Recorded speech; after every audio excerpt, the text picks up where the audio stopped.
Welcome back to the Fantasy 420. Today, guys, we're going to continue our Baseball Fantasy 2019 primer with first base, the old power position in fantasy. We're going to continue using the fantasypros.com composite rankings and get an aggregate of the rankings because I don't know which platform you're going to be picking on, so therefore we can get a little bit of a basis on where they're being picked in general. So first, I'll start off with if you are sold on Paul Goldschmidt or Freddie Freeman, I would endorse them at the end of the late, beginning of the third round. Uh, they're being ranked around the 19-20 range, so depending on your size of your league, you might be able to get them in the late second, early third if people aren't sold on them. I've gotten them in a couple mock drafts there. I wouldn't reach for them. Goldschmidt should produce similar numbers, moving to a better lineup in St. Louis, in my opinion, but also without the humidor in Arizona.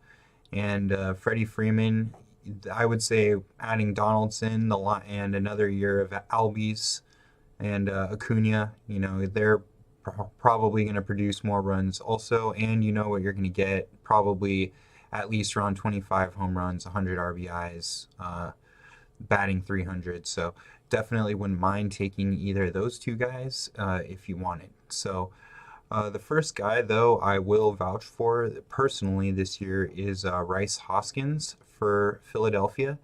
This is he's going around pick 40, and I'm very interested in him because the team has already picked up JT Realmuto to complement him, and they're a team on the rise, surging forward. So they exceeded expectations last year.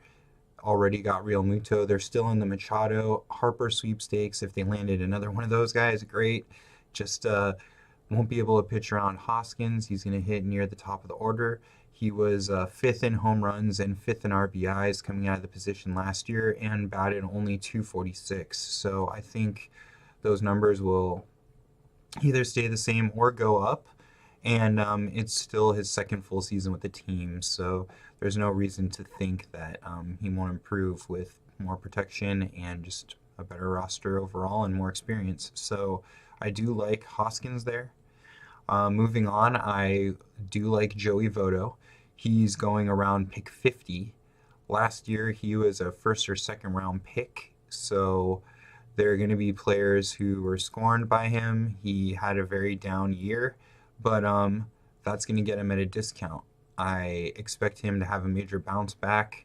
The team is very focused on fielding a better roster in his remaining time left in the league, which is not going to be terribly longer. That's evidenced by picking up Sonny Gray, the Kemp trade. They got Kemp, Puig, Alex Wood, another part of their rotation.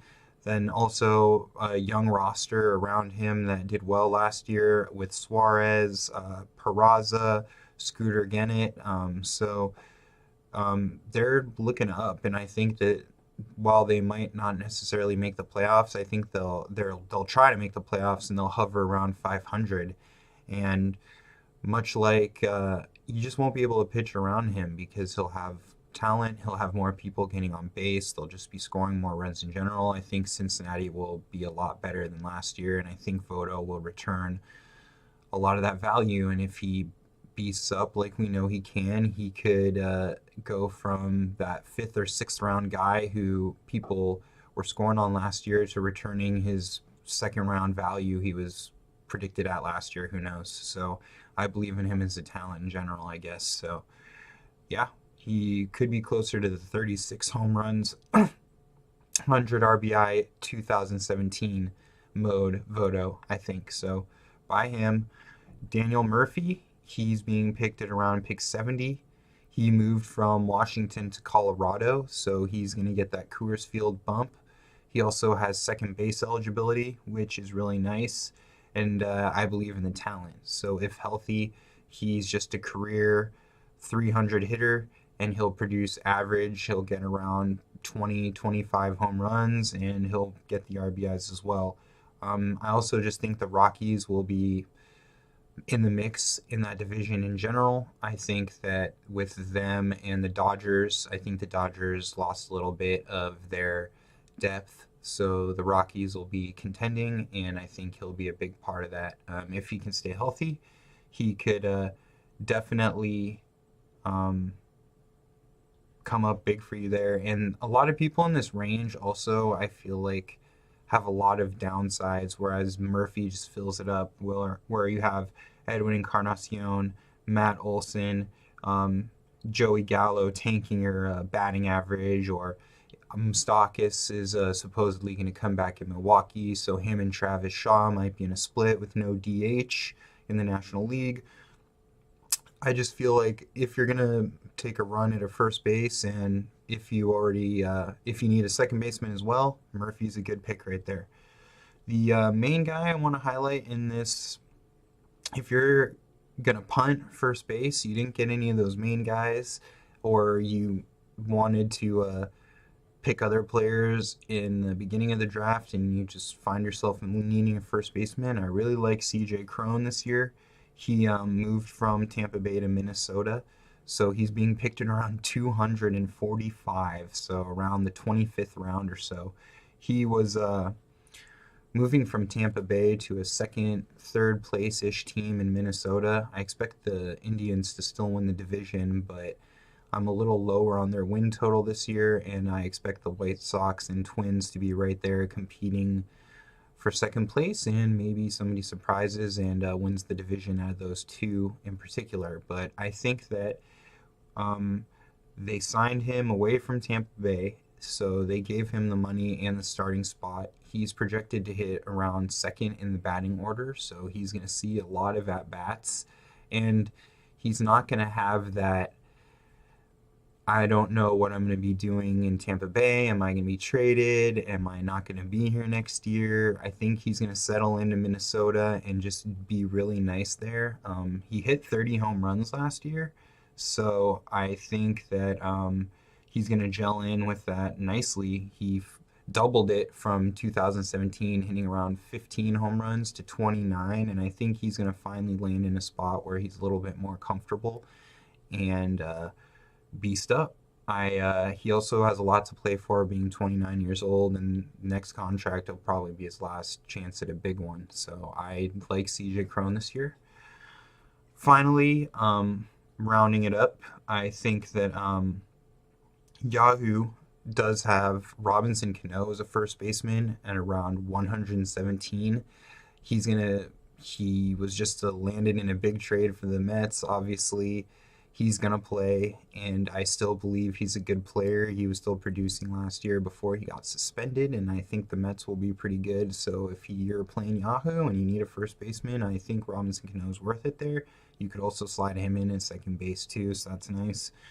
Hosmer, he could return to being Votto light if once again you believe more in 2017 Hosmer than 2018 Hosmer, and you think he settles into San Diego, you could take a run at him. And if you're in a points league, Carlos Santana, going back to the Indians and drawing all those walks, might be nice as well. Lastly, but certainly, well, maybe certainly leastly, just two quick flyer guys if you wanted to take a fly on them. Justin Smoak, somebody's got a hit in Toronto. He's being picked at 174, so he could once again, if you believe in 2017 Smoak as opposed to 2018 Smoak, he could get a bounce back here. Like Cron, he's the similar age range, so he's going to be playing for his next and probably last deal with a new team if he gets another one, so he has a lot of reason to go out there and beast up. So for that bad team, maybe get traded to a team that's contending at the deadline if he does well, and then once again, like I said, turn that into a contract. So he could do well if you want to buy into that. And finally, Yonder Alonso. I know that Jose Abreu is there in Chicago, but they did trade the Indians for him, so he is going to play. I think they will just platoon those two guys at DH. I'm not too sold on Abreu being healthy for the entire season. So I would, if you're just punting that and you didn't get Cron, I think the next best option for you is Yonder Alonso. And then if they sign Machado, you could hit it big with Alonso, Machado, Abreu, maybe being that Chicago White Sox surprise #2 wild card team if they put everything together. So that'll do it for today, guys, and first baseman before the season starts. And it was a pleasure. I'll see you tomorrow.